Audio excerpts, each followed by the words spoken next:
Hello, everybody, and welcome again. We're live here on the Hebrew Canaanite channel. My name is Alon, and again, today I have with me my amazing girlfriend, Tamar. Hi, Tamar. Hi, everybody. Just go a little bit closer to me so that we're symmetrical, and also so that you're closer to me.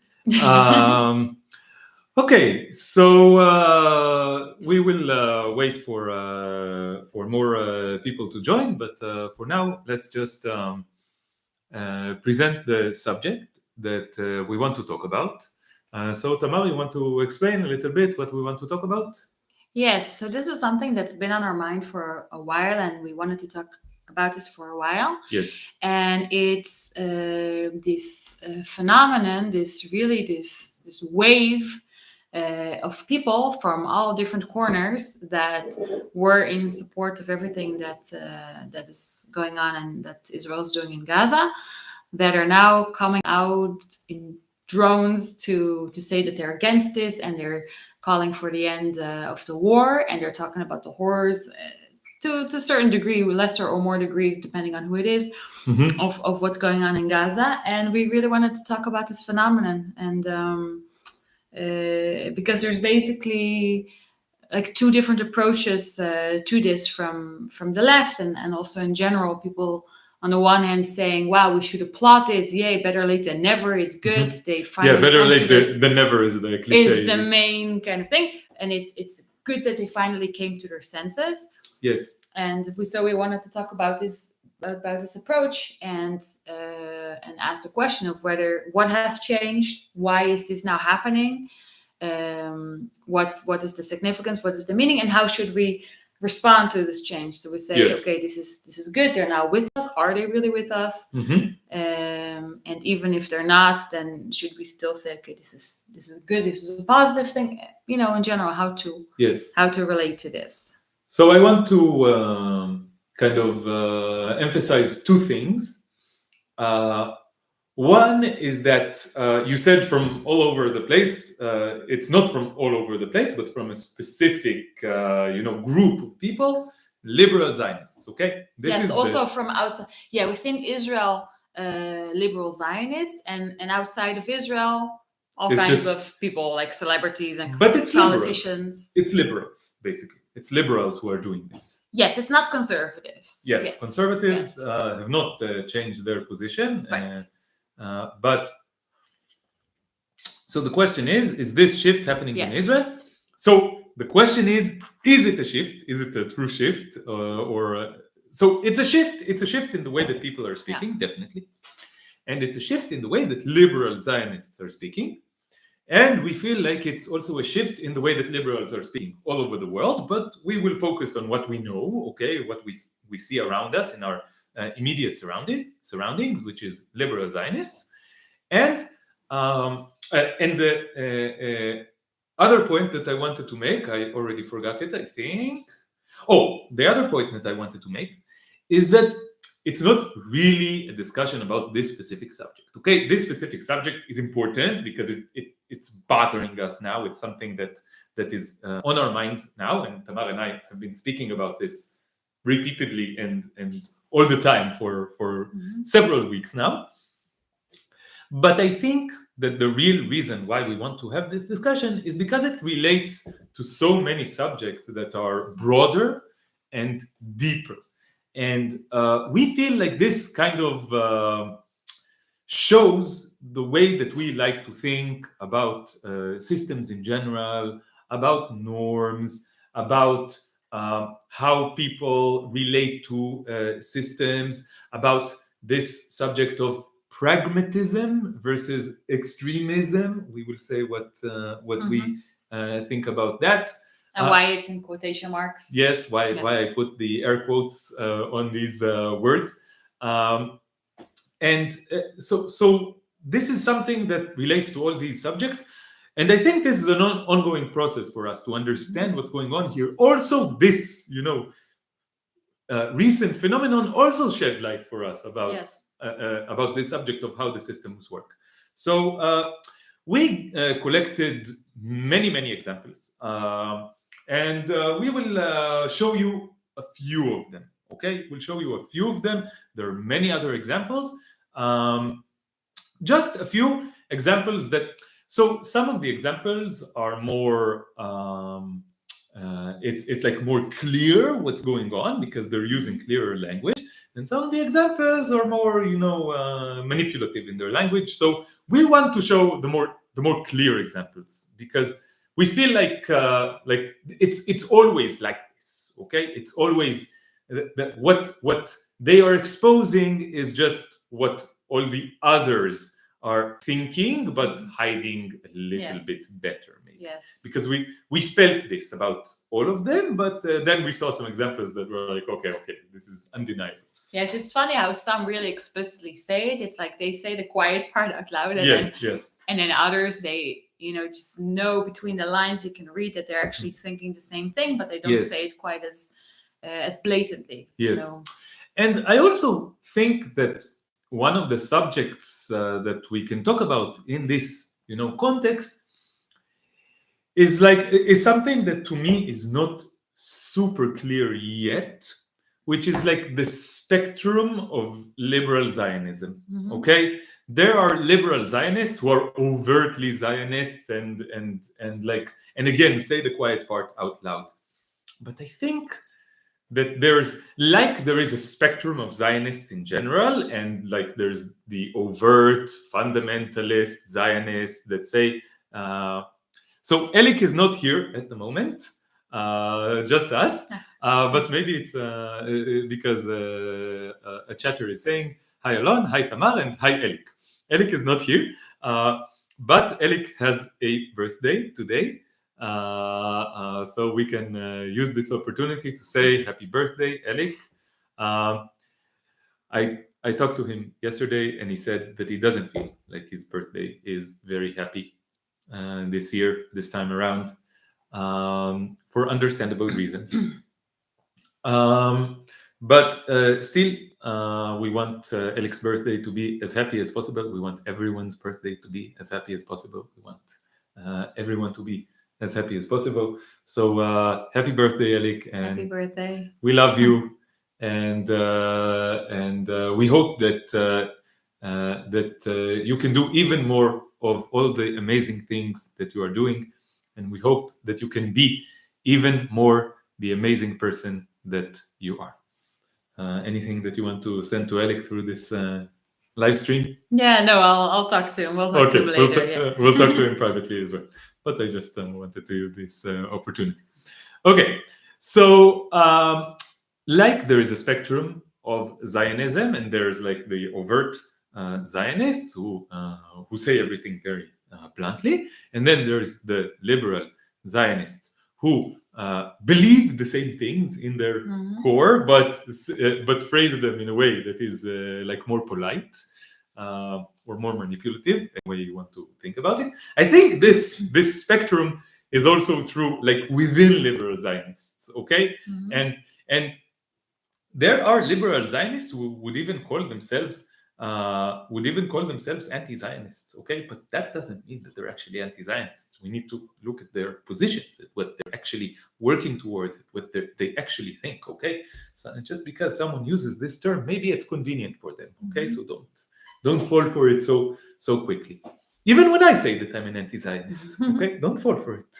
Look at my opinions, okay? Look at whether what I say, what I do, and what I promote corresponds to the way that I declare myself, okay? To what I declare about myself, okay? Also about Tamar, okay? About anyone, okay? Okay. Actions speak louder than words, yes, but you have to look at the actions to hear what they're saying. Okay. Much love from Brazil. You've been helping me dealing with this whole catastrophe for more than a year now. Wow. Happy to help in any way that we can, even though the circumstances are, of course, not the ones that we would prefer. Okay, so let's start with Yair Golan, because I think he kind of started this whole thing, right? Well, that's right. There is an interesting question. What started it, right? Yes. Obviously, he didn't start it. No, I'm saying he was I one know. of the first to Yes, I think to he do was. this. Yes. But there's yeah, there's some kind of logic to it, and it's interesting to think why, what started it, or why what happened now that it Yes. started. He was just one of the earlier ones to say something. And Yeah, they're asking, wasn't Boogie? His name is Boogie. yes, First, several months ago he said I something. think Boogie is different. I think he's not. I don't know. He's not. That wasn't part of this wave. Yeah. That was part of another phenomenon, I think, because it was quite early on that he Yes. said it. I mean, Yes. early on. Let's frame this, okay? Around a month ago, right? Around a month ago, we started all of a sudden seeing more and more and more and more people who we didn't think would say such things, saying not only stop the war to bring the hostages back, which is something that's been being said for a long time, but they started saying what is happening in Gaza is atrocious. They started mentioning Palestinians. They started saying how it's wrong that Israel is killing so many Palestinians. They started saying that it's wrong to starve millions of people. And we started seeing a whole bunch of people who I think are in a certain area in our minds, like they have like similar, they spoke similarly before, not like this, but they spoke similarly before, and started and all of a sudden this group of people started talking against the war in a way that was surprising to us.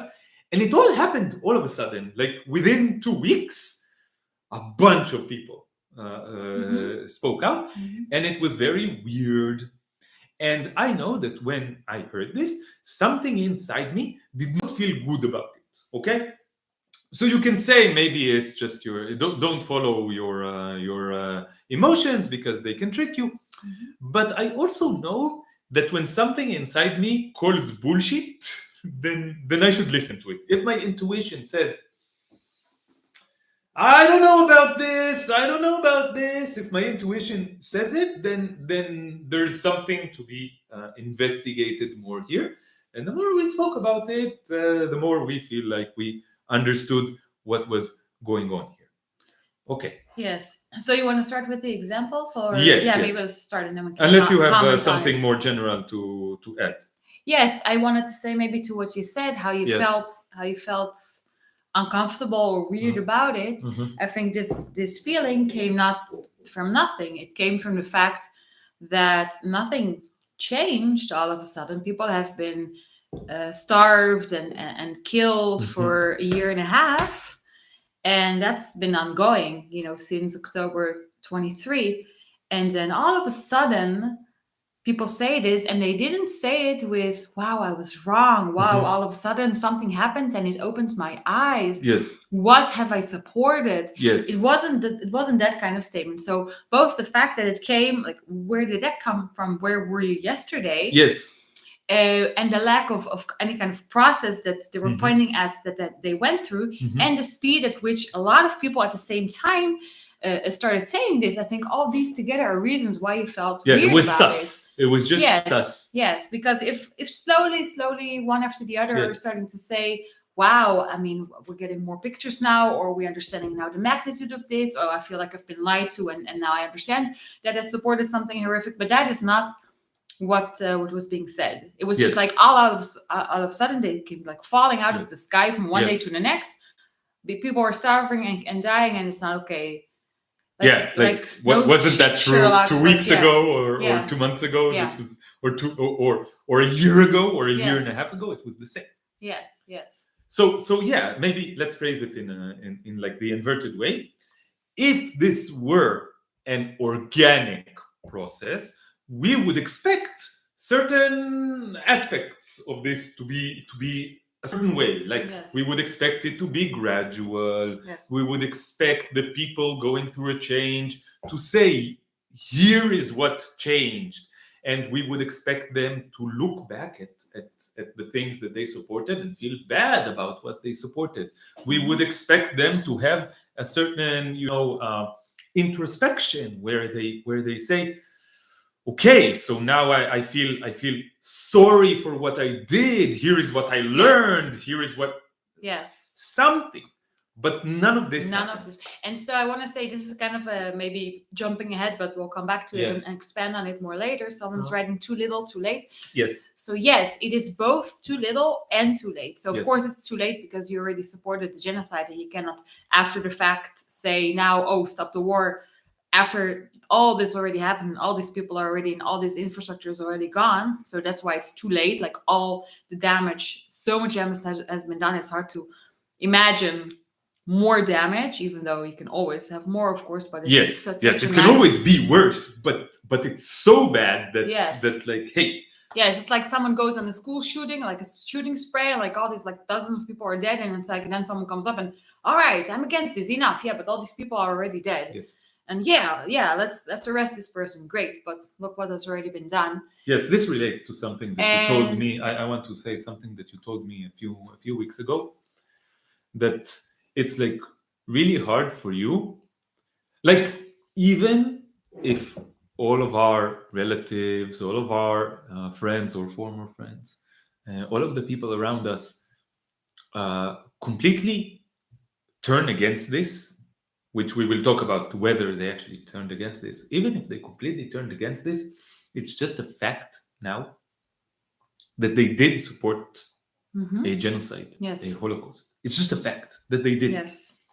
And nothing can change this fact. Nothing can change the fact and the past. Nothing can change this fact. And we look at our families and friends, so-called friends, and we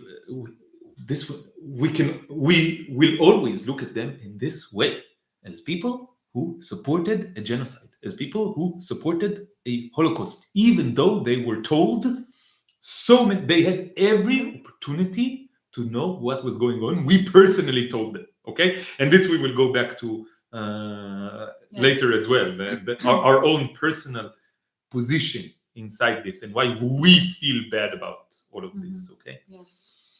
Yes, and so this is so this is the best we can hope for is that they'll regret it and they'll see that, take responsibility. But and does this even change? But it doesn't change the fact that they supported what they supported. So this is the too late.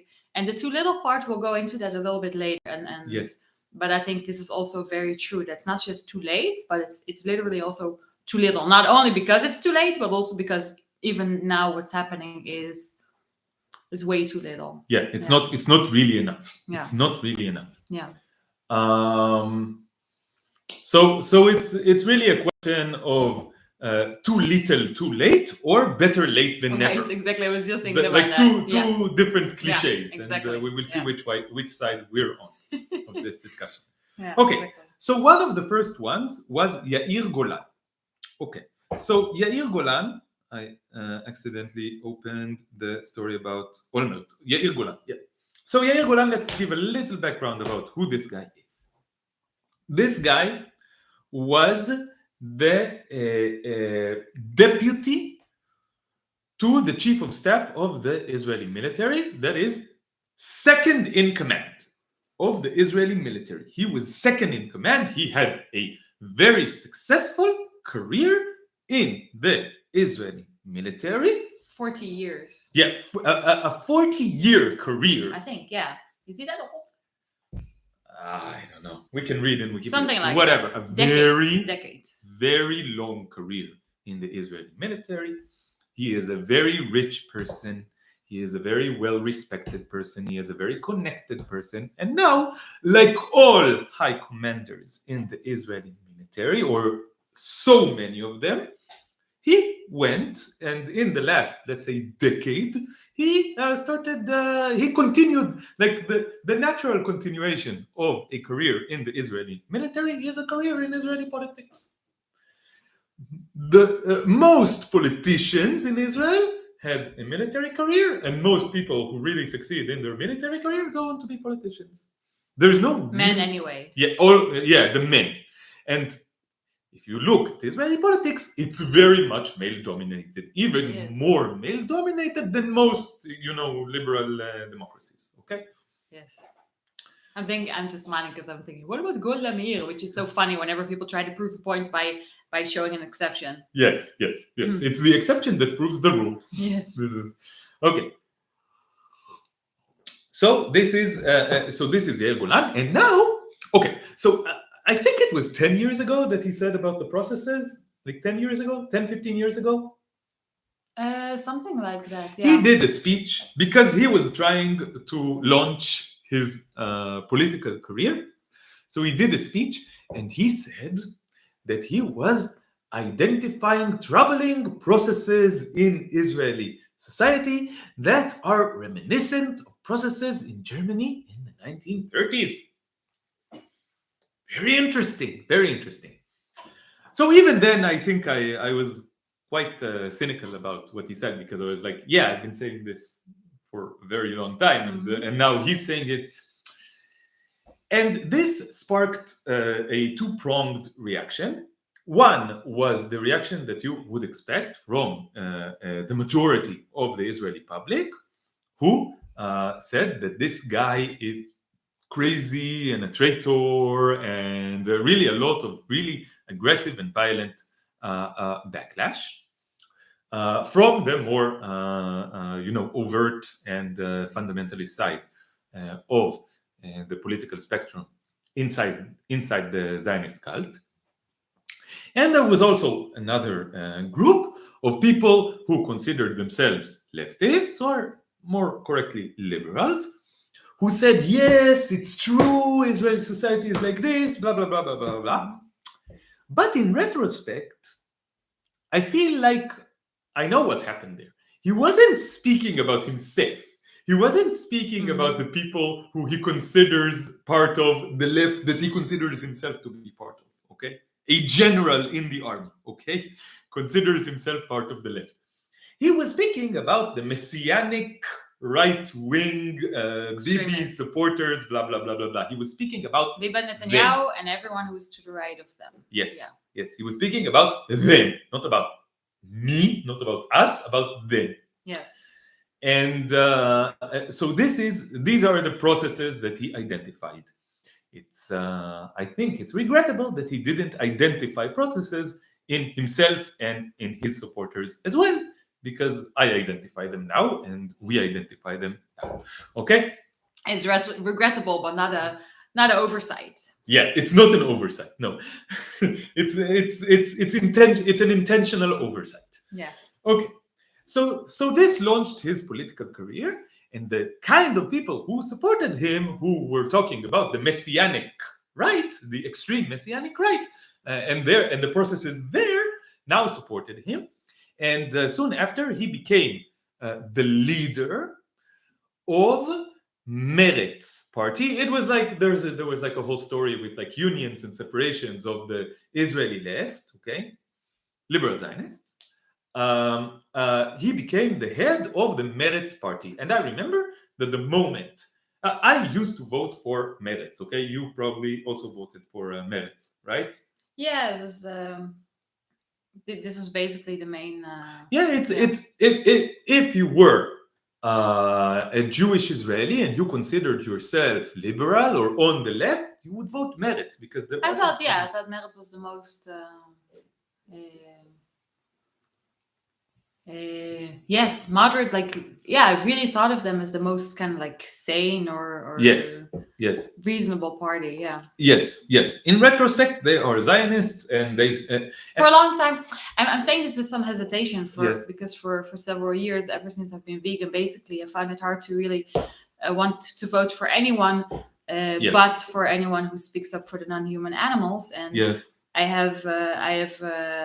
As being a Dutch citizen, I can vote in Holland. So in Holland, I always vote for the Party for the Animals. Yes. And since there is no party like that here, I don't have that option, because I always think, when I think of Meretz, they also really are pro-farm or pro-kibbutzim. Yeah, the kibbutzim. So that's very linked to people who are basically slave holders of chickens and of cows. So I have always and felt teens as well. ambivalent about voting basically for anyone, Yes, including yes. Meretz. But aside from that, I would Yes, say yes. they are like the Liberal Party. Also, Yeah. at some point, they had a few people on their list of candidates who were vegan.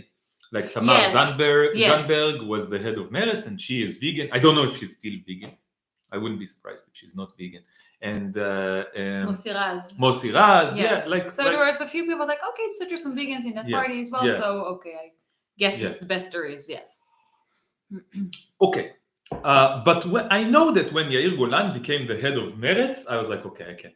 Like, I just can't anymore. Because he's like a military general. How can a military general be the leader? What year was this? I don't remember. I think it Yes. was like a decade ago. Oh, okay. Okay. Around a decade. And then he kind of disappeared and afterwards came back or something, because he hasn't been in politics so much for that many years. I can't claim that I remember all the ins and outs of all these changes, and to be honest, at this point, I'm like, it doesn't really matter. Yes. Because it's all part of the way that the Zionist cult operates. And but I think it's really interesting to talk about kind of the position, the way he positioned himself in the year preceding the 7th of October with the whole kind of judicial reform. Yes. And then the way he reacted when the 7th of October happened. So before the 7th of October, most people, the really big group of liberals in Israel, were very concerned with reforms that they saw as taking this country from democracy to a dictatorship, in the sense that they wanted to limit more and more the controls and the influence of the Supreme Court, and really binding up politics with the justice system. So obviously this is a danger for democracy, and a lot of people were protesting about this, and Yair Golan was a key figure in this movement, where he was saying, yeah, we should maintain democracy, and we should we're sliding towards the dictatorship. And of course, all this was very much focused on the right wing and the extremists, etc. Yes. And he became very popular among liberals, but among the liberal left. And this was before the 7th of October. And so then the 7th of October happened. And then Yair Golan became a kind of national hero, because the first thing he did was put on his uniform and go out there and say, I don't know exact quotes, but he was, basically saying very kind of, we have to protect ourselves. Israel has a right to defend itself. We have to. He showed that he's still the general that he always has been, and that that there's just something overarching which is more important than anything else. We, the Israeli people, we're together here and we're united, and we're going to fight this evil. So at that moment, if you saw a quote by him, you wouldn't be able to guess whether it was him, whether it was Lapid, whether it was maybe even someone more to the right that said it. It was, Lapid is like the perfect centrist. The centrist, He feels the political atmosphere, and he puts himself at the center of everything. So Yair Golan, like mostly everyone, was not even questioning, should we fight, should we not fight? No, of course we're going to fight this evil now. That was his very clear stance, and he spoke out very clearly and presenting himself as an army person who has the interest of Israel's security at heart. So that was his position, and a lot of people liked him. I think even beyond the liberal left, like, okay, so he's not a traitor. Okay. Yeah. Ori is saying in the chat, I didn't know this, but let's repeat this. It's worth mentioning that Golan was reprimanded for allowing his soldiers to use Palestinians as human shields. I didn't hear about it. Ori, if you have like a report about it, maybe you can link to it in the chat, because I would love to read more about it and see the context of this. So let's sum up. He is someone who has the position in the cult of saying, I am a war hero. I support the Israeli military. I'm an integral part of the Israeli military. I tried to be the head of command of the Israeli military, but I only got second place. Okay, but I am against, extremists. I'm against the extremists on the right, and I'm also against the extremists on the left. This is the kind of thing that he is. And now let's see what he said. He said, So this was on a on channel 12. I see only the later report. Where did he say the original thing? Okay. Yes. So this was 20. This was around 2 weeks ago. Yeah. Around 2 weeks ago. He said on like the National Broadcasting Network on the news, and an interview on the news, he said, Israel is on its way to becoming a pariah state, like South Africa was, if we don't return to acting like a sane country. A sane country does not fight against civilians, does not kill babies as a hobby, and does not give itself the aim of expelling populations. So this is what he said. And already you can see the kind of framing. So the kills babies as a hobby was the part that was triggering to the snowflakes on the Zionist right. Okay. But I think we already can see he is not concerned about what is actually being done. He is concerned about the image of Israel. Okay? He's saying that we need to go back to behaving like a sane country. We were always a sane country. Yes. Even, this is implied, even at the start of this war, we were a sane country, just responding like any other country would. This is what they love to say. Like any other country would. Show me a country that would not. This is what they love to say. Show me a country that would not respond to an attack like this. Blah blah blah blah blah. So in his mind, the reaction to October 7th was sane. But then at some point, at some vague, indiscriminate point, it became insane.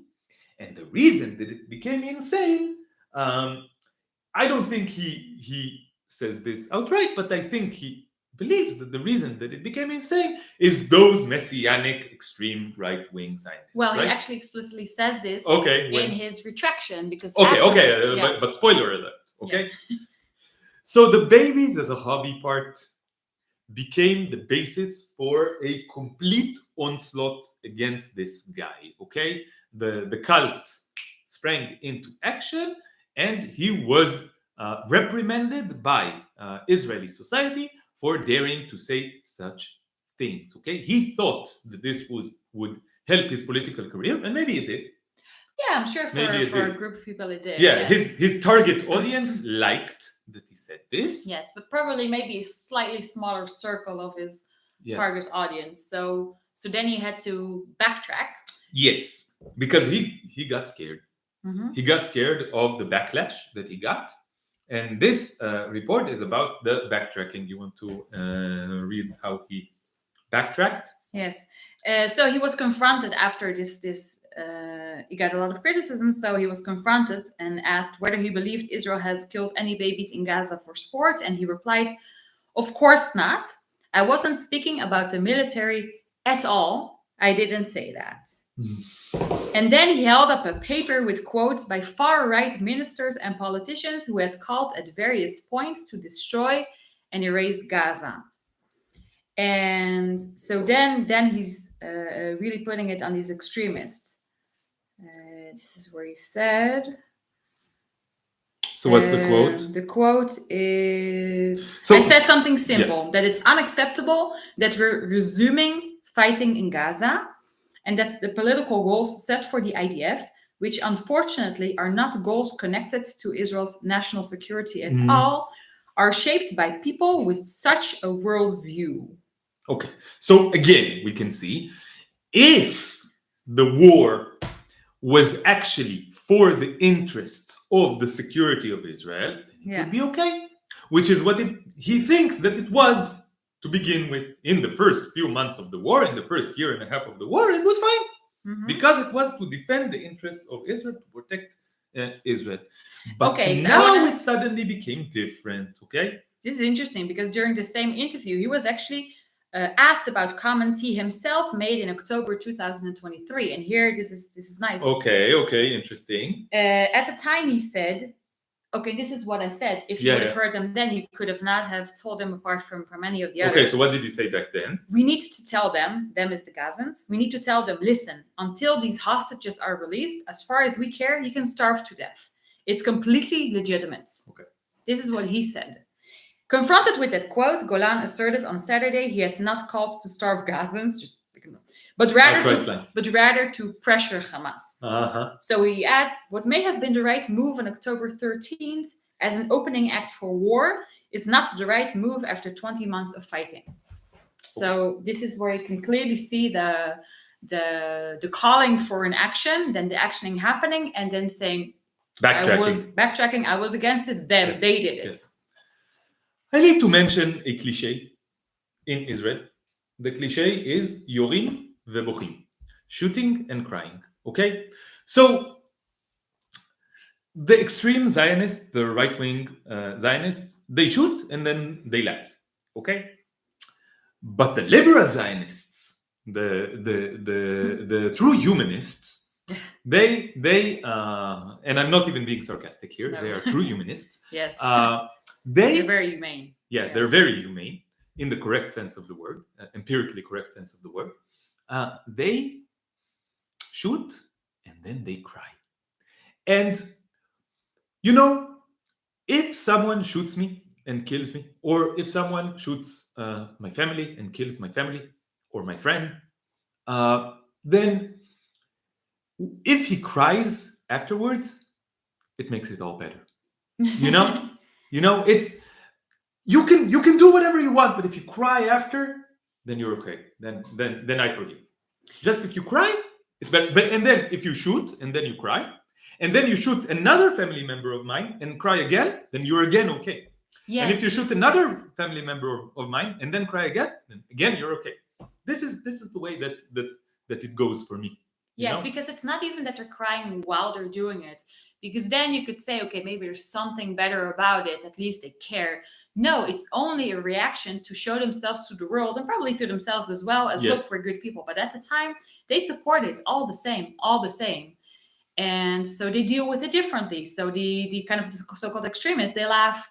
There's nothing funny about it. They laugh. This is their coping mechanism to deal with something horrific. They laugh. And it looks worse. You see someone laughing. It's like, wow, who are they sadists? But it's just their defense mechanism as opposed to someone whose defense mechanism is, okay, I'm going to pretend as if I'm sad about it. Yes. After doing it. Yes. Because if you're truly sad about something, you don't do it. It stops you. This is why this is an important emotion. It will stop you from doing something. The very thought of harming someone may make me sad. Therefore, I won't do it. Yes. And this is not the way that this emotion works for them. Therefore, we can say that it's an after-the-fact manufactured emotion meant to just make themselves feel better about themselves and to erase any kind of responsibility for their actions.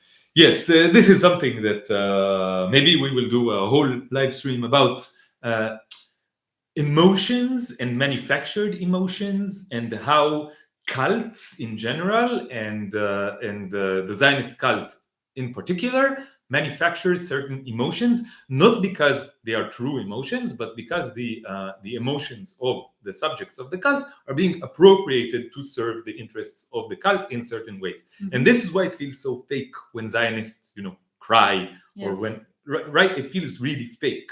And the reason is that it is fake in the sense that it is manufactured by the cult. But this is a very big topic that we want to go deeply into. So I think that this Yair Golan, reading the quotes that he said now, and then the way that he backtracked, and then what he said in October 23, really goes to show something that I believe to be mostly true, is that the right and the so-called left, the so-called right, the so-called left, they are basically supporting the same act, and basically all of them, apart from the actual radical left, all of them supported the genocide. And the difference between them is that the right takes responsibility for this and the left does not. I think none of them take responsibility. No, in the sense that the right, at least they don't. At least they don't lie about what they don't lie about it. Did. They don't. Yeah. I mean, they won't call it a genocide. They don't think it is, but they won't I don't know. Some actually they do. Yeah, kill them all. Sure, Yeah. kill them all. I don't care. Yeah. Kill them all. This is actually what they say. It's more honest. It's yes. It's more honest. They're not denying any kind of support that they have for what's happening. Let's go to Tomer Persico. Yes. Tomer Persico, another person who we need to explain who it is. So this is an intellectual. Think Yuval Noah. This guy really wishes Yuval he Noah Harari was wannabe. Yuval Noah Harari. He's a Yuval Noah Harari wannabe. Okay, he is much less successful than Yuval Noah Harari, but a very similar vibe. He is, an intellectual who presents himself as someone who knows a lot of things. Yes, he's not less arrogant. Not less arrogant. No, not less arrogant. I think he is less intelligent. If you can be less intelligent than Yuval Noah Harari, then he is. Sure, you can. Yeah. Yeah, probably you can. And Tomer Persico is. And I think he has a sort of niche. Okay, he writes on Facebook a lot. Around a decade ago, I used to kind of appreciate him. Okay? Honestly, I didn't know him. Okay, but I was in those groups, like those cliques. How would you define that kind of clique, like the white male intellectual, or is that not correct to say it like that? It's adjacent to this. It's not unrelated to this, but it's intellectuals, people who consider themselves leftists, okay, but reasonable leftists, not those extreme weird leftists. I was there because I didn't know that you could be more extreme. If I could, if I knew, I would. The moment I found out that you could be more extreme or more radical, I became more radical. And every time I found out, I became more radical because it made sense to me. But this guy, he's like the sane one, the sophisticated one, the one who has good arguments, the one who knows about geopolitics, the one who knows about history, like the responsible adult. Responsible adult. I'll tell you all, they think like this, they think like that, but I'll tell you how it is. Yes, the responsible adult in the situation. And of course, he supported everything that on October 7th, he started supporting everything that was happening. But then recently, he started talking about, starvation, blah, blah, blah, blah, blah. He started speaking up very mildly against what was going on. And then he got reactions from radical leftists or from actual leftists. I don't even know because I have a lot of criticism about the people who criticized him. It's layers of an onion. I don't know. I don't know if I want to call them actual leftists, but more consistent leftists than he is, definitely. He got reactions from them, and he got criticism, and they told him, too little, too late, and you're being fake, stuff like that. And here is his reaction to those kind of voices. So I will try to translate on the fly. There weren't any plans, he means, to commit a genocide, but because probably he was presented with like quotes, okay, of people were telling him, but this was planned all along. You supported this to begin with. It was planned all along. How can you suddenly be against this? You were for this, okay? So he says there were no plans to commit a genocide, but irresponsible declarations in the heat of the horrible massacre. Which horrible massacre do you think he means? He means the horrible massacre of October 7th. Okay, he doesn't mean the rest of the massacre that happened. To him, the horrible massacre is always October 7th. Not Gallant, not who's Herzi, whatever. None of the higher ups. Herzog, not Herzog, the president, who was supposed to be liberal, by the way, and who said there are no innocents in Gaza. This is what he said. He said the Israeli president, a liberal Zionist, said after the 7th of October there are no innocent civilians in Gaza. Yes. So he said, not Bar, who is like the head of the Shin Bet, if I'm Ronen not. Bar, Ronen Bar. And not even Netanyahu wanted a genocide. None of them, none of the higher ups wanted a genocide. Certainly not Gantz and Eisenkot, two former heads of the Israeli army. Both Gantz and Eisenkot were the chief of staff of the Israeli army and then became politicians. Okay, politicians on the left, which is just that they don't support Bibi. It just means that they don't support Bibi. It means that they're liberals. Certainly not Gantz and Eisenkot, who were there, who were at the war cabinet back then. And it's enough to have even a slight amount of common sense to understand this. So this is his way of saying something that is clearly untrue and not explaining why he thinks is true, and framing anyone who disagrees with him as, I don't know, crazy or stupid, right? Yes, and this is really much kind of like the core of which people just don't believe. It doesn't matter what you say and what facts you present them with. If they cannot believe, if their minds cannot fathom that their country or people that they know would commit genocide or would kill innocent civilians without reason, then it just isn't true. Yes. They can't imagine it, therefore it's just not true. Yes, and if you disagree, then you don't have even a minimal amount of common sense. Mm-hmm. So this is the kind of guy that Tomer Terziko is. Let's continue. The cries about genocide in the beginning of the war, this guy, yes, were no more than a Pavlovian reflex of automatic and dogmatic left, which is partly anti-Semitic. Okay, so let's say explicitly what he's saying here. He's saying that I, who maybe a week or two after October 7th, I already said this is a genocide, or this is shaping up to be a genocide. This is clearly the beginning of a genocide. He is saying that I was yelling senseless things. I did yell genocide in one of the protests. I did yell it because I think that when a genocide is going on, then it's really important to say it very loudly, even to yell. And when is this important? Before or after? Yes, and it's important before it happens and when it starts happening. It's not important to say it after it happens. Because the point is to prevent it. The point is to prevent it. But you were dogmatic and maybe even anti-Semitic. Yeah. So the reason that I was speaking about genocide, the reason that I was using the word genocide, is that I was reacting from a Pavlovian reflex.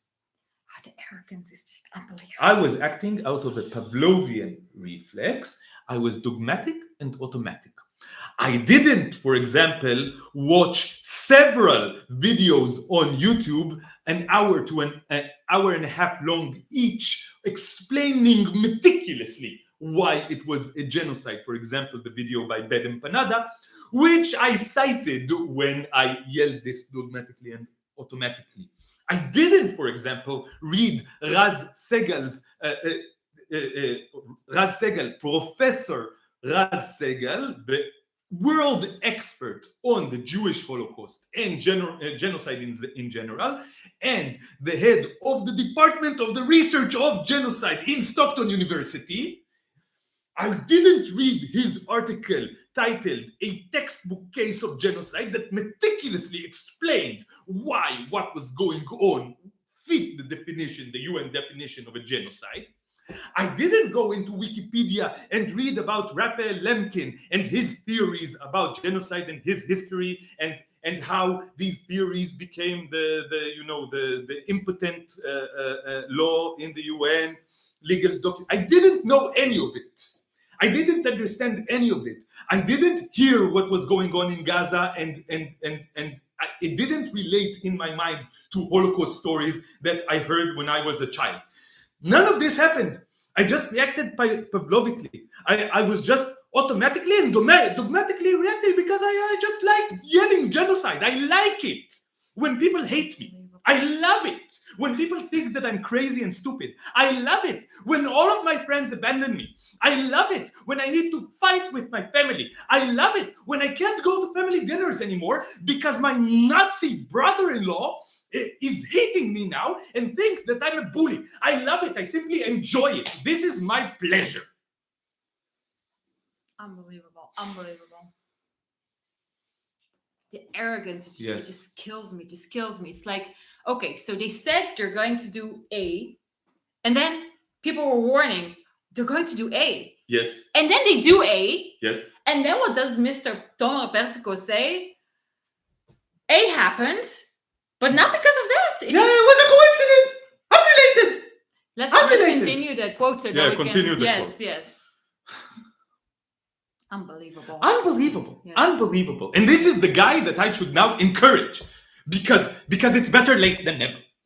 So he goes on after saying that those are Pavlovian automatic anti-Semitic reactions. Yeah. But unfortunately, Whoops! Whoopsie! We did a genocide. Whoopsie! Oh, I didn't mean whoopsie. I just fell. And when I fell, I accidentally bumped the genocide button, and the genocide, whoopsie! No one foresaw it. No one saw it coming. And anyone who did say they saw it coming was just automatically and dogmatically reacting from a Pavlovian reflex. Unfortunately, we are now coming closer to the point that the worst accusations of all are becoming true.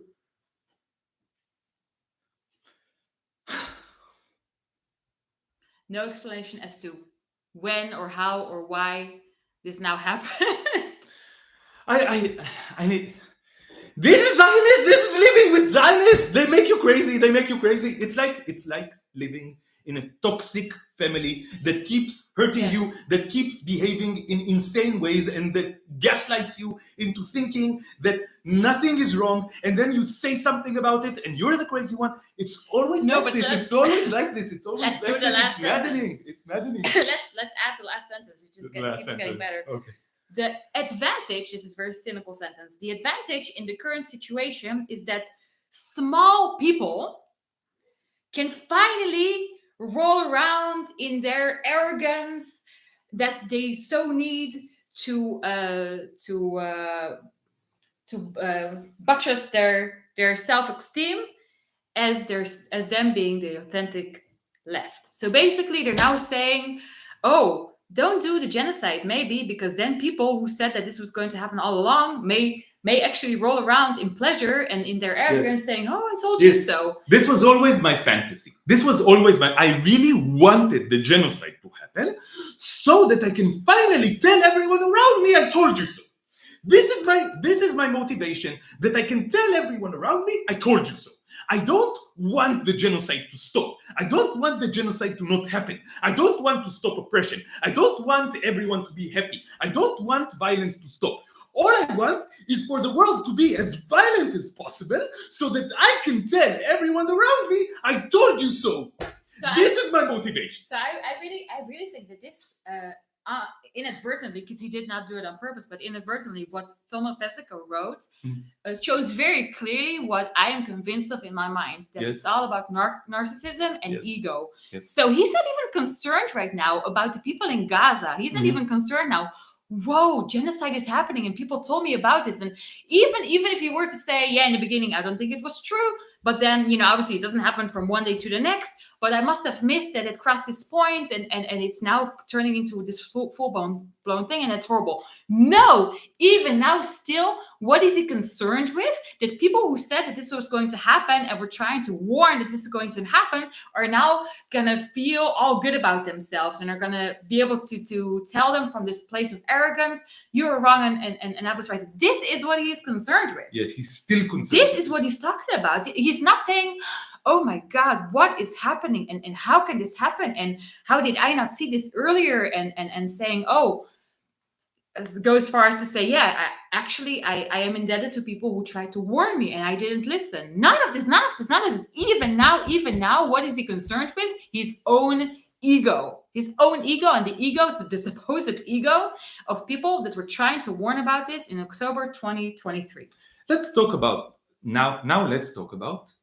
why people who were warning about this from the start, who were saying this is a genocide from the start, many of them do not want to take the people who are now against this, and we will talk about whether they are actually against this, and say to them, yes, wonderful, it's better late than never, come, join the camp, join the camp, we will all object to. Why do we still criticize them? Why do we still criticize them? I think it's very important, because in Tomer Persiko's mind, the reason why people are criticizing him is because they want to tell him, I told you so, and they want to win an imaginary battle of egos against him.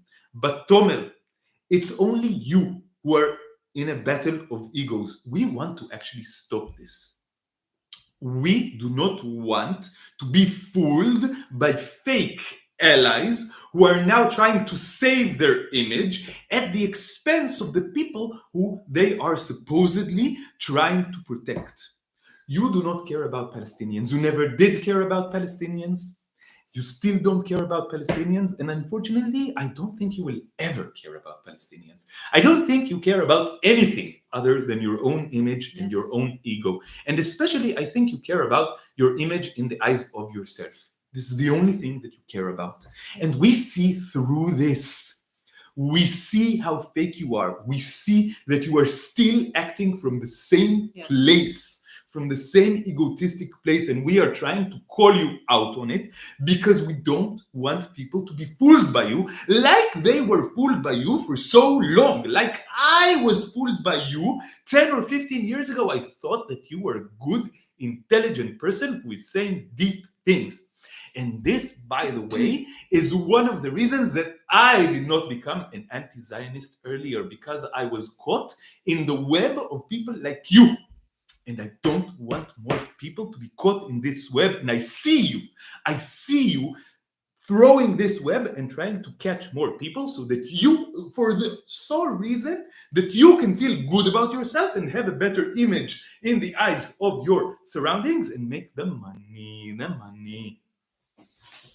This is the most malignant form of narcissism, where it just cuts you off from reality. Like someone can seriously claim and convince themselves that people were saying all these genocidal statements that are announcing in the heat of the moment, that are announcing we're going to do a genocide. And maybe at the time you could have thought it wasn't the heat of the moment and didn't really mean it. So then you see what happens, right? And if they just say it, but they don't do it, then it might have been just like heated statement in the heat of the moment. But then they do it, and it was pretty clear early on that this is what we're doing. It wasn't like the killing was very targeted at first and it became less targeted. No, it was just all over the place from the beginning, and the starvation and cutting off the electricity. This was from the beginning. You know, this is the thing. It didn't evolve from a targeted war on Hamas to something that targeted the population. It was like this from the beginning. So basically, he can be so removed from reality that he says, okay, they said they were going to do it. Then they, in fact, did it. But there's no relation between A and B. Yes. And the people who say they said they were going to do it, so they were going to do it, and then we all found out that they did it, they were the wrong ones. They were the wrong ones, and not me, and not me who didn't believe them, who didn't think they were serious, even though it was Tomer Persiko can never be wrong. Tomer Persiko can never be wrong. Yes. And I want to highlight another thing here. They keep telling me, those people who are mediating between people like me and people like Tomer Persiko, and we will talk about these people really soon because I have some stuff to say about them, not nice stuff, to say about them as well. They keep telling me, you need to welcome people like Tomer Persiko. You need to say, wonderful, you are now on the right side, and start working with Tomer Persiko to end the genocide. I cannot work with Tomer Persiko. And the reason that I cannot work with Tomer Persiko is that Tomer Persiko does not want to work with me or with anyone like me. And this is the point. He is still, look, in the post that we read to you, he is still defending people like Netanyahu and Herzog and Gantz and all these people who initiated the genocide and carried out the genocide, he is still defending them and telling and saying, no, they didn't mean the things that they said that they were going to do and then did. It was only the heat of the moment. He's still defending them, and he's still attacking people like me, people who warned against the genocide and said that the genocide was going to happen. We are crazy. We are dogmatic. We are narcissists. We are just want to bask in our righteousness. And the people who carried out the genocide, they were just in the heat of the moment. So still, he is on their side way more than he is on my side. And this is the point, that people like Tomer Persico and liberal Zionists in general will always choose the extreme fascists before they choose the radical leftists. They are not on the side of the radical leftists. They never were on the side of the radical leftists, and they never will be on the side of the radical leftists. They are on the side of the fascists. They are just phrasing the words differently. And you see it every single time. Every single time. Scratch the liberal and the fascist bleeds. We scratched the liberal Tomer Persico by telling him, you're not as hot as you think. And the fascists bled and started defending Netanyahu and attacking us. So as a third and really good example of this, we'll read the statement by the authors. But before this, I want to say what you said basically, but from a slightly almost 2 years in the heat of the moment. Exactly. For 2 years, they've been in the heat of the moment. Oh my God, what have we done? Oh, oopsie, wasn't on purpose. Wasn't planned at all. Yeah. So I want to say something else about, basically saying what you said, but in a slightly different angle of why we should not embrace them and think they're now with us. Yes. Because actually, what made these people, and we give at least one more example, but there's so many examples. What makes them now speak differently? Is it an actual, authentic change that occurred from within, which is what we want? We want someone to relate to reality, see reality, and then change. Such as happened with me when I went vegan. I saw the reality of what happens to the non-human animals.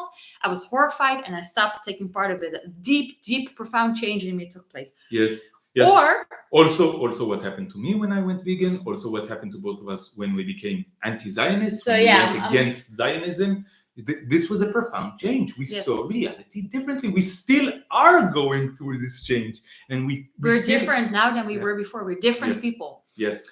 Or is what's changed a superficial and meaningless change? Not only a meaningless change, but a predictable change. Yes. In terms of there is a shift in norms, which is probably shaped by the media, which is probably shaped by the interests of the powers that be. All right, let's stop the war now. It's been enough. It doesn't serve our interests anymore, so we're going to shift public opinion now.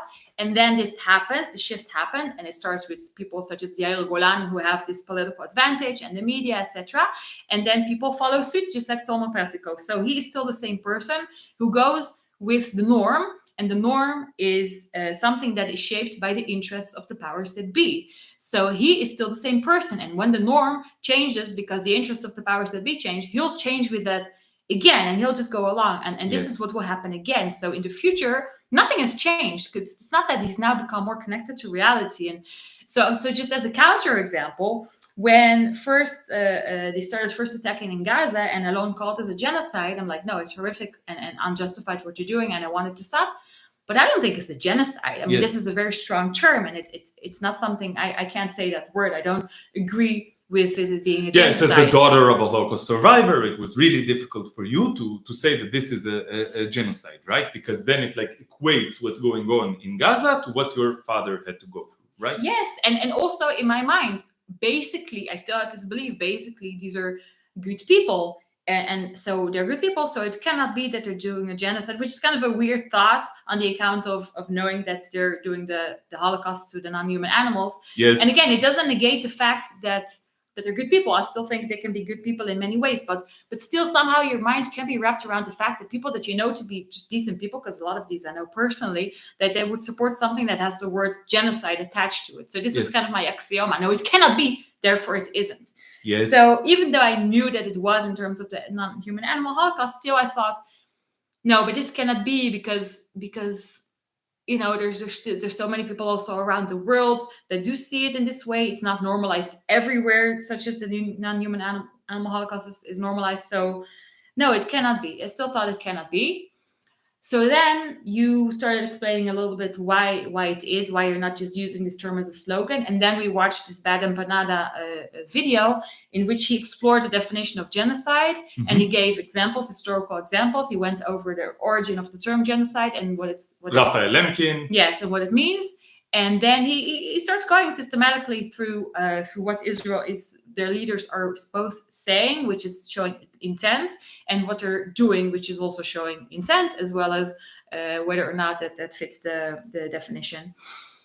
And I watched this and I'm like, yes, it fits the definition. I mean, yes, it's true. So this is, you see reality, you're confronted with facts that you did not know, and just the rational process of seeing if this matches that. This is just a word. All words are made up. Genocide is not a thing. It's a word that's made up to signify certain events in the world happening. And I saw, yes, it matches. So that's when I started thinking, even if I didn't say it out loud, that Alon is right and this is a genocide. So this is a very different process from now adjusting yourself to kind of like a new norm, to actually wash yourself clean off of it. Like, okay, I said it's a genocide when it was about to happen, but see, this is I'm against. And by that, whitewashing the fact that this person, like many of these people, are the ones that made this happen. Yes. He was part of the machine that made it happen, and he is still part of the machine that's making it happen. He just has a specific role in the machine that is confusing. Okay? It's confusing to understand the role in this machine, but he still has this role. He is still playing the role perfectly. Mm-hmm. And the moment that the machine wants him to speak differently, he will. Yes. This is the thing. This is the change that we were talking about. What's the change that is needed for people to stop being like robots, like automatons reacting? Yes, every accusation by a Zionist is a confession. Okay? He called us automatons. Tamar just explained to you how she did not act automatically. She said, no, I cannot agree that this is a genocide. This was automatic, okay? Yes, this was the automatic part. Like, no, it cannot be. And then I came and I told her, but Tamar, think for yourself. Let's look at the evidence. Let's see the arguments that people are saying. Let's seriously consider the arguments. Consider my arguments.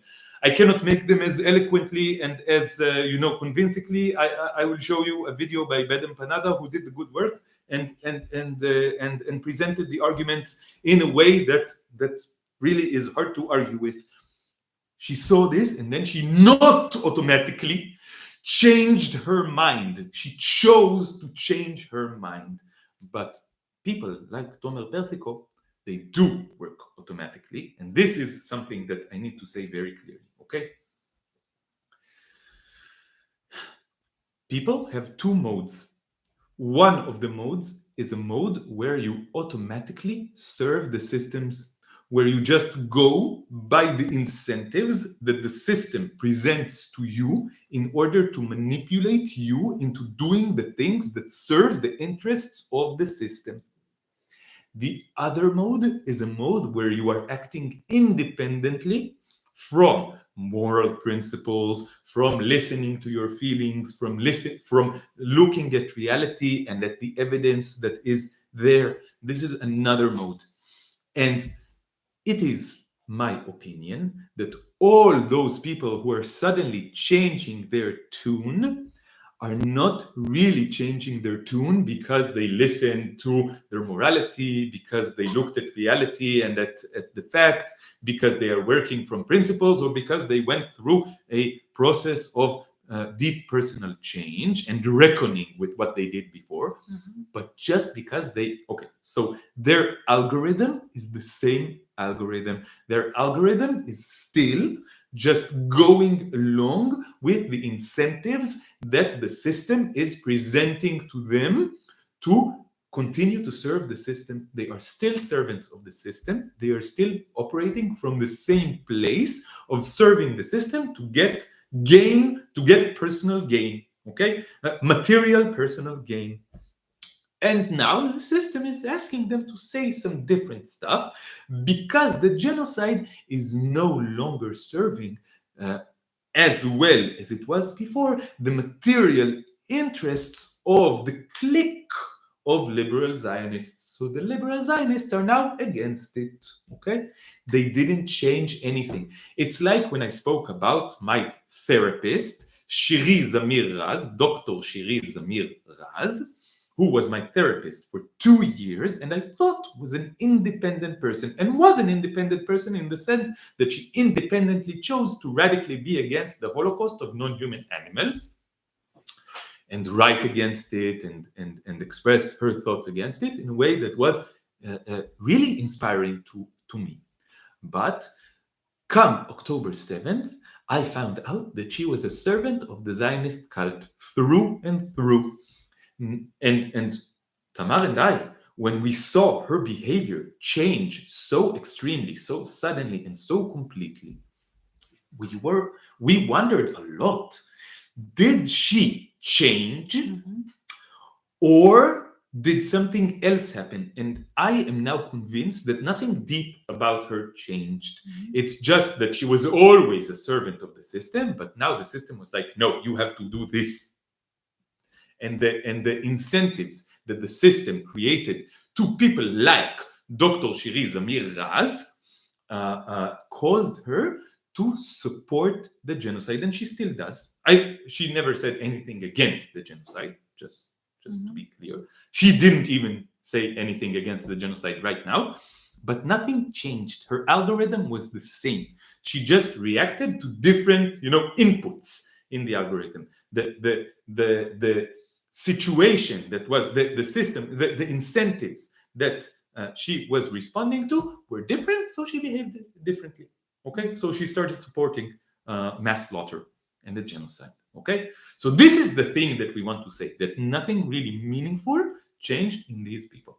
Last example? Yes. Last example. Because I think that shows something else as well. It's like, how do they, another tactic they have, like who do we blame?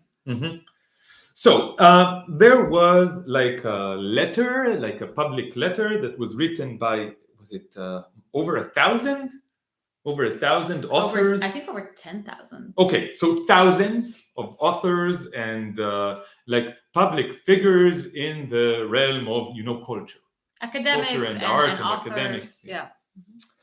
And you want to translate this quote? part? Yes. Yeah. Well, it starts saying we authors and academics.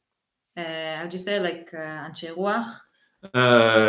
Are the people of the academy men and women of the academy, the humanities. Yeah, for the humanities are shocked by the actions of Israel in Gaza.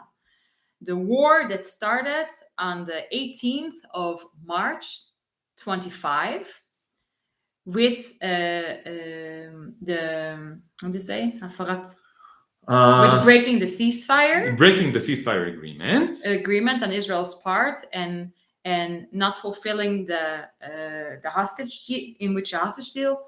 Okay, let's try to say it because it's not clear. Okay, so let me try to it's a long sentence. It's hard to translate simultaneously. And they're saying that the war that started, they're talking about that they're against, started on the 18th of March this year. So they're saying that there were basically two wars. One war started on October 7, 2023.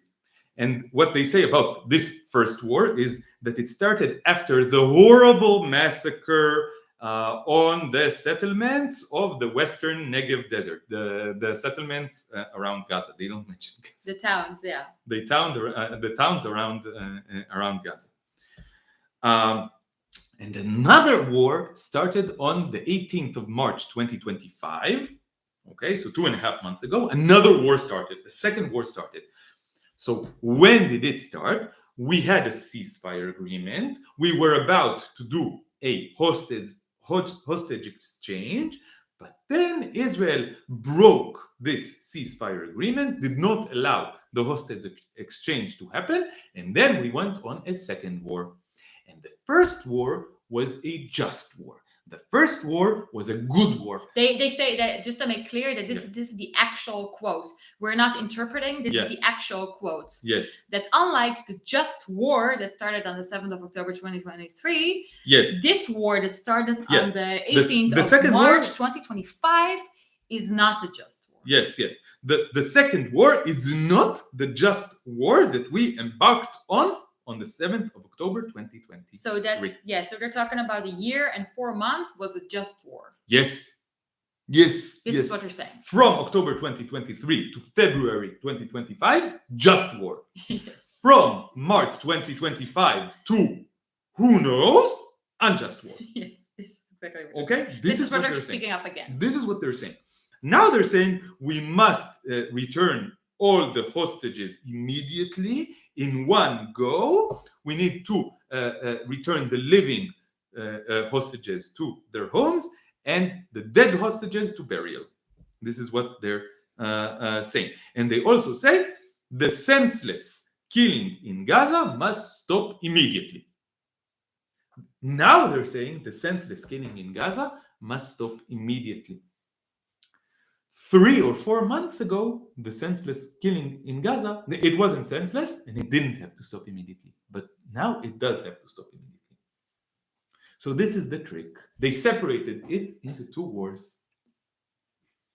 And what's been done now is done on account of far right-wing maniacs who are religious. And I think we didn't bring a really clear example, but there's a lot of examples as well, including people that we know more or less personally, that pin it on the religious people. They turn the religious people into the scapegoat, the messianic, the crazies that want a greater Israel. Sure, they're part of it, but they're pretending as if it wasn't all those seculars, 99% of the secular population, including, most of the people that were actually in the Air Force. These pilots are most of them, if not all of them, are completely secular. Just liberal Zionists. And of course, these academics, which are, secular, humanistic people, all in support of what happened.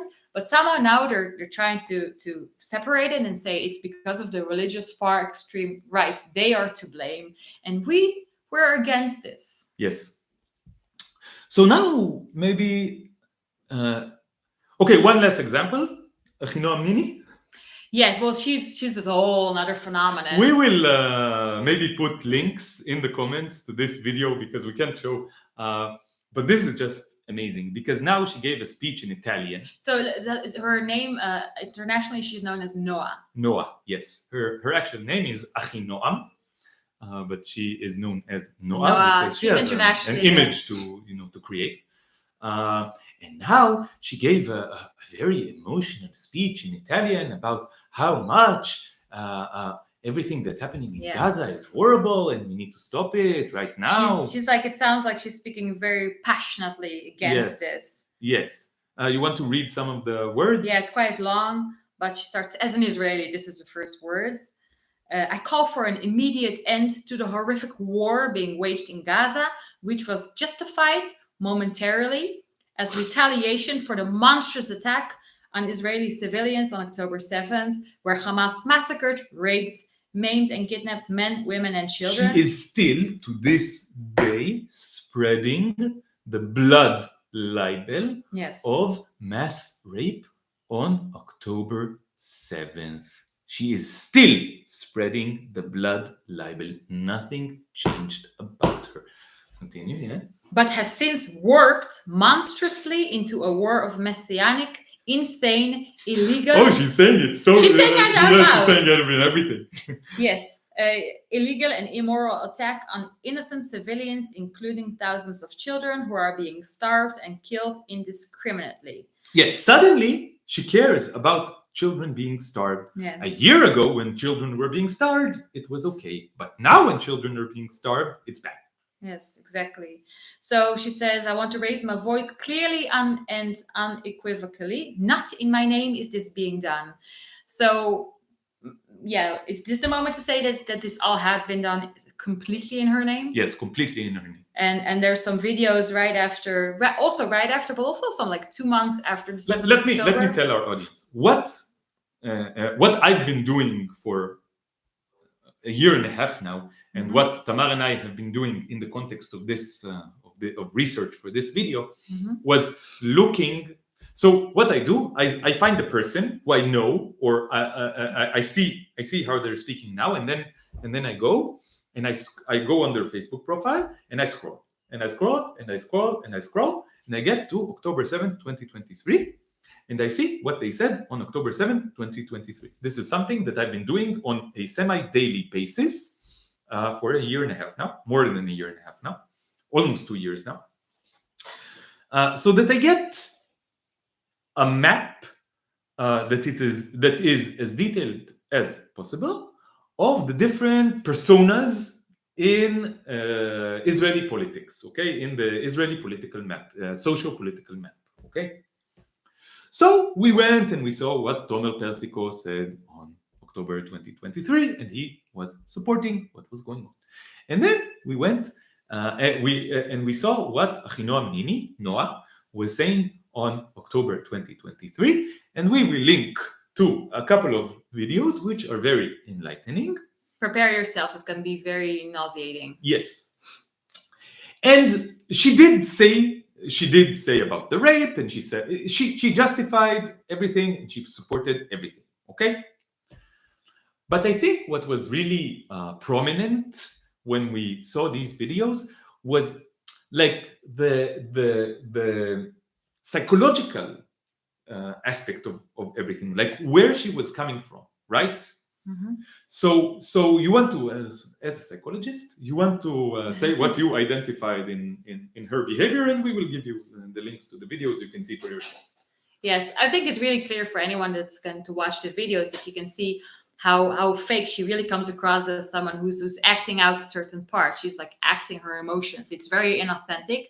It's very, very melodramatic. It's like histrionic is a word that comes to mind. And she's an artist, so that's maybe kind of a trait of many artists to be very histrionic, very overdramatic. And basically the histrionic, it's where fake emotions replace real emotions. And then they become very apparent, and it's about the appearance rather than the inner workings of your emotions. So she acts her emotions. She shows she's devastated rather than feeling devastated inside. So and if this really becomes a personality, you become so invested and you really convince yourself that this comes to replace your actual real emotions. So you become actually kind of numb. You're not really able to really feel actual deep true feelings that are related to an actual reality that is happening, but rather everything is as if you're in a movie, as if you are an actor or an actress, and this is now replacing your whole persona and everything that you are. So this is what I saw when I was watching the videos of her when she's speaking. And this was true in October 2023, and it's still true. Yes, and they're very telling, these videos, and it's interesting to see how when she speaks with such supposed passion and fury, also where she directs that to. And one of the two videos is where she actually attacks leftists across the world for thinking that they support Hamas. This is actually what she is claiming, and she's accusing them of, and she's showing outrage. And here also you can see where her loyalties really lie. Yes, I think we definitely should put this these links in the description. So why are we giving her as an example? Because she's a very well-known peace activist, and I think this says something very important about what it means to be a peace activist. Yes, in the last live, I said that I hate peace activists with passion. This is why, because a peace activist can be a person, and in this case often is a person who supports and makes possible a genocide. Yes. There is no contradiction between being a peace activist and a genocide supporter. And in reality, I think peace activists are genocide enablers. Always. Yes, very much so, because it's under the guise of being a peace activist. I mean, as at least you see Ben-Gvir, and you can recognize like who he is, and he doesn't try to hide it, right? He's a person who wants to kill anyone that interferes with his Greater Israel program. So it's very much transparent and out in the open. But she enables people who still want to feel good about themselves and still feel like they're moral people, like her, to support the genocide. Yes. And this is why it's so dangerous. This is why it's so this kind of it's deception, Yes. it's deception, and I'm just she's deceiving herself just as much, right? So but it's very deceptive, and this is very a And dangerous phenomenon. what I found most funny about this video was one of the videos she starts with, now I'm going to speak in a completely unscripted way. This is me, this is the real me, this is what she says. And then she proceeds to speak for 4.5 minutes, clearly reading out of a script. Yes. Clearly, it's like Yes. so obvious, Obvious, so obvious that she is reading out of a script, that she rehearsed it like dozens of times in front of the mirror, that she rehearsed the faces that she was going to do in each specific. She rehearsed the tone of her voice. This was so fucking rehearsed, so fucking rehearsed. Yes. And then she has the gall to say in the beginning, this is my true emotions. And it's like, who believes this shit? This is the thing, people believe it. And this People is do, the other yeah, thing. yes, This people is the other believe thing. it. A lot of people believe it, and this is what made me think that a lot of people live in this kind of parallel universe in which a lot of their emotions aren't even authentic anymore. Yes. And this has become true for so much of society. It's become really rampant. It's become very, especially in like the societal realm. Maybe they have more authentic emotions when it comes to their own personal relationships, even though I'm sure it very much shows itself it there leaks as well. into It everywhere, leaks into that as well. Yes. But especially when it comes to national feelings. I mean, what's a national feeling? And even? public image of artists. you know? Yes. It's become very, very widespread and very deep, this phenomenon. So let's see if there's anything else that I wanted to say from. I mean, it's all what you could expect. You can just go into her Facebook. We will and read link this. to all the videos. Yeah. We think that this example is like so representative that Yeah, and very much a lot of both siding here. And, yes. And again, this kind of message where she kind of says she's unequivocally speaking for peace, while she was an active part in enabling genocide, is very worrisome that this can happen and that this can be believed by many And people.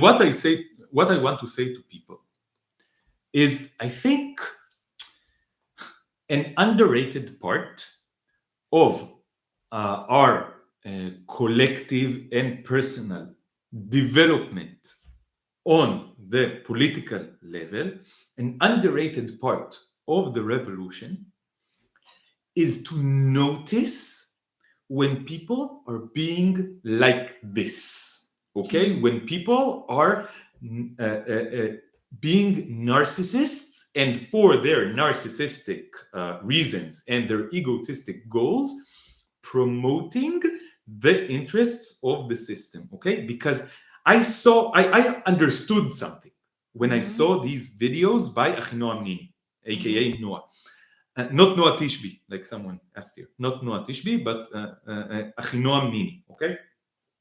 I understood something because I saw her speaking and I was like, fuck, she is just a servant of the system and not an insignificant servant Very of the system. strong one, yes. I think when you also read that speech, I think it's really worthwhile to link to that speech as well. Yes. I think this is going to enable many people around the world, many people, to agree with her. And people that agree with her are people that are potentially or have in fact supported the genocide while sounding all peaceful and loving. Yes.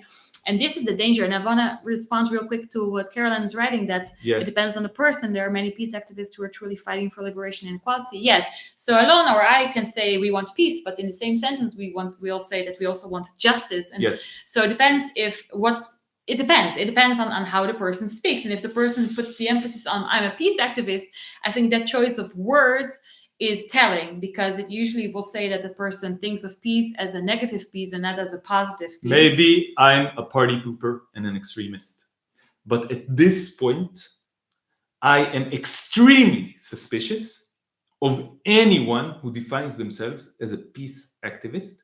At the very, very least, they are so naive that they do not understand what kind of message they are saying by defining themselves as peace activists. At the very least, they do not see that they are surrounded by so many so-called peace activists who are actually supporting the genocide, and that they are, at the very least, they're not doing enough to differentiate themselves from those people, which is a testament to ignorance at the very least, Yes. and naivety at the very least. Yes. And to be honest, I am so suspicious of these people that I anytime I see a peace activist, I'm like, yeah, you have to prove And me I think that it's you're really that you're for related. real.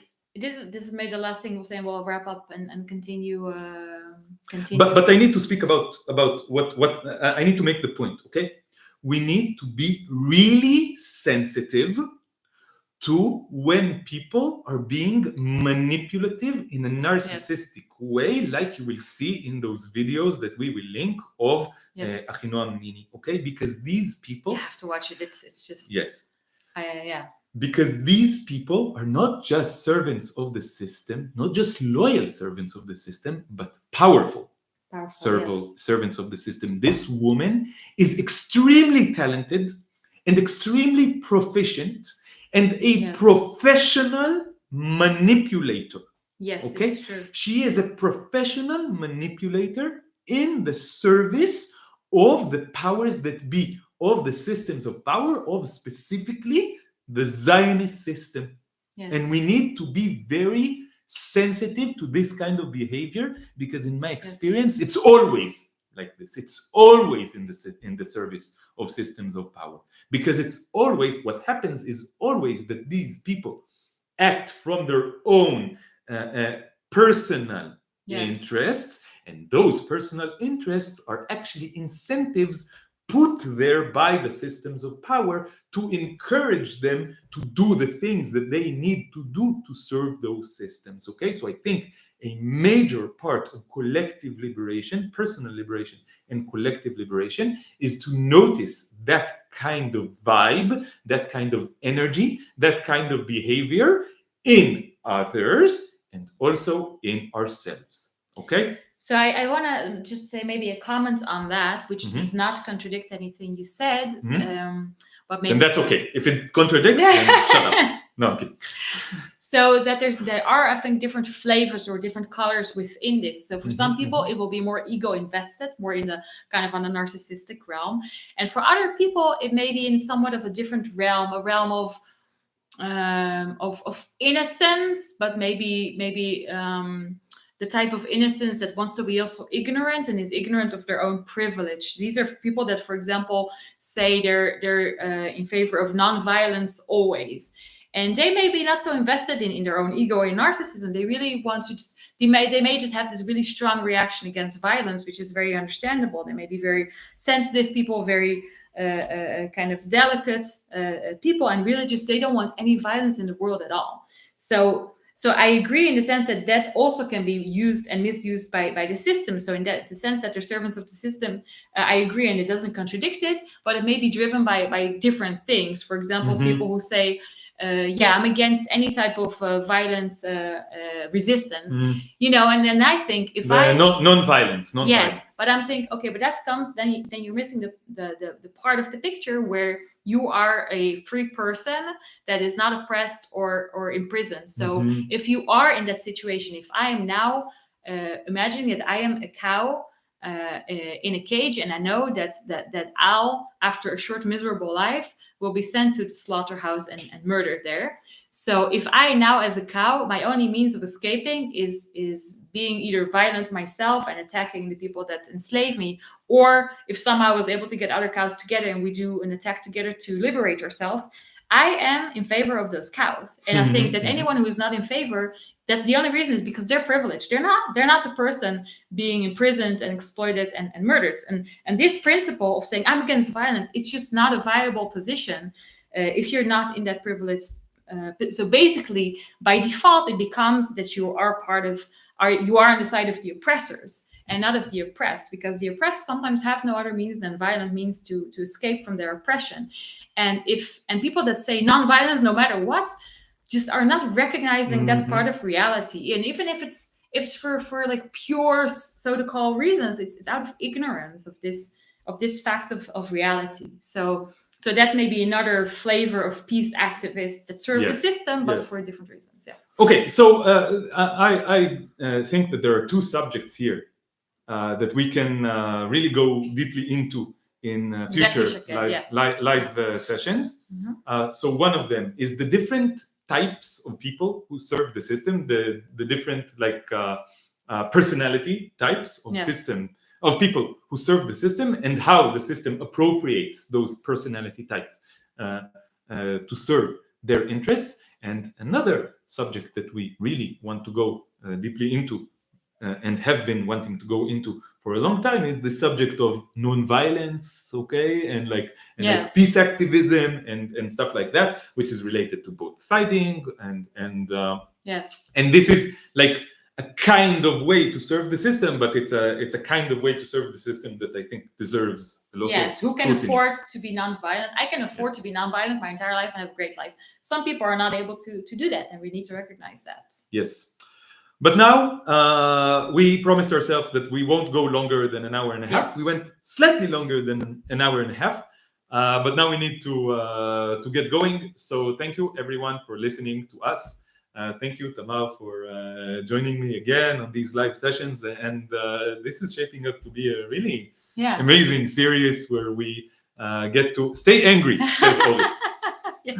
Sometimes you need to be angry. Some things you need to be angry about. Anger is sometimes the correct moral response. Yes, it Anger is sometimes the correct response to what's going on around you. If you see a Holocaust, then you should be angry about Holocausts. Yes. You should be angry about Holocausts and about the ones supporting and enabling Holocausts. Very important. Okay? Yes. So again, many more subjects that we will go into. We will continue doing these sessions every few days. Okay? Maybe this weekend we will do another one. Okay?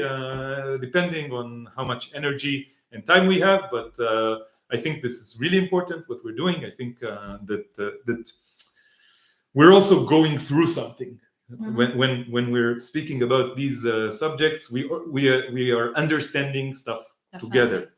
Okay, but we're running out of time. Thank you, everybody. Bye bye. Free Palestine. Free the entire planet. Free everyone. Every living being.